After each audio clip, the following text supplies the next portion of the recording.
श्री सच्चिदानंद सद्गुरु साईनाथ महाराज की जय। सदा निम्बवृक्षस्य मूलाधिवासात् सुधाश्राविणं तेक्तमप्यप्रियन्तं तरुं कल्पवृक्षाधिकं साधयन्तं नमामीश्वरं सद्गुरुं साईनाथं। ಶ್ರೀ ಸಾಯಿ ಸಂದೇಶ. ಸಾಮಾನ್ಯ ಜನರು ಇಂದ್ರಿಯಗಳ ಆಸೆಯನ್ನು ಬಿಡಲಾರರು. ನಿನ್ನ ಆಸೆಗಳು ಆಶ್ಚರ್ಯಕರ. ನಿನ್ನಲ್ಲಿರುವ ದೈವಿಕ ಶಕ್ತಿಯನ್ನು ಅರಿಯದೆ ನೀನು ಕ್ಷಣಿಕ ಸುಖಗಳಿಗೆ ಆಸೆ ಹೊಂದಿ ನಿನ್ನನ್ನು ನೀನೇ ವಂಚಿಸಿಕೊಳ್ಳುತ್ತಿರುವೆ.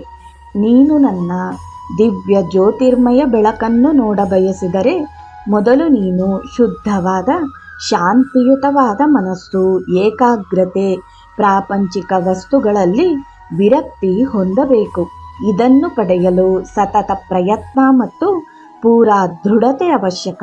ನಿನಗೆ ನಾನೇ ಎಲ್ಲ, ನಾನೇ ನೀನು ಎಂದು ಅರ್ಥವಾದಾಗ ನಿನ್ನ ಜೀವನ ಸಾರ್ಥಕವಾಗುತ್ತದೆ. ನಿನ್ನ ದೀಕ್ಷೆಗೆ ನಾನು ತೃಪ್ತನಾಗಿ ನಾನು ನಿನಗೆ ಭೌತಿಕ ದರ್ಶನವನ್ನು ನೀಡುತ್ತೇನೆ.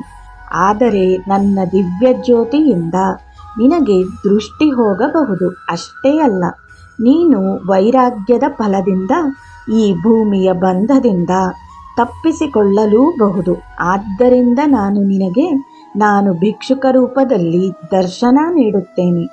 ಆಗ ನಿನಗೆ ತೃಪ್ತಿಯಾಗಿ ನಿನ್ನ ವಿಚಿತ್ರ ಆಸೆಗಳು ಇಲ್ಲದಾಗುತ್ತದೆ. ನಿನಗೆ ಮಾಡಲು ಅನೇಕ ಕೆಲಸಗಳಿವೆ. ಆದ್ದರಿಂದ ನಾನು ನಿನ್ನ ಜೀವನವನ್ನು ಪ್ರತಿ ವರ್ಷ ಮುಂದೂಡುತ್ತಿರುತ್ತೇನೆ. ಅದನ್ನು ನೀನು ಮುಗಿಸಲೆಂದೇ ನನ್ನ ಆಶಯ. ಅದನ್ನು ನೀನು ಮುತುವರ್ಜಿ ವಹಿಸಿ ಜ್ಞಾನದಿಂದ ಮುಗಿಸು. ನೀನು ಪೂಜೆಯ ನಂತರ ನನ್ನ ದರ್ಶನ ಪಡೆದ ಮೇಲೆ ದೀಕ್ಷೆ ನಿಲ್ಲಿಸು.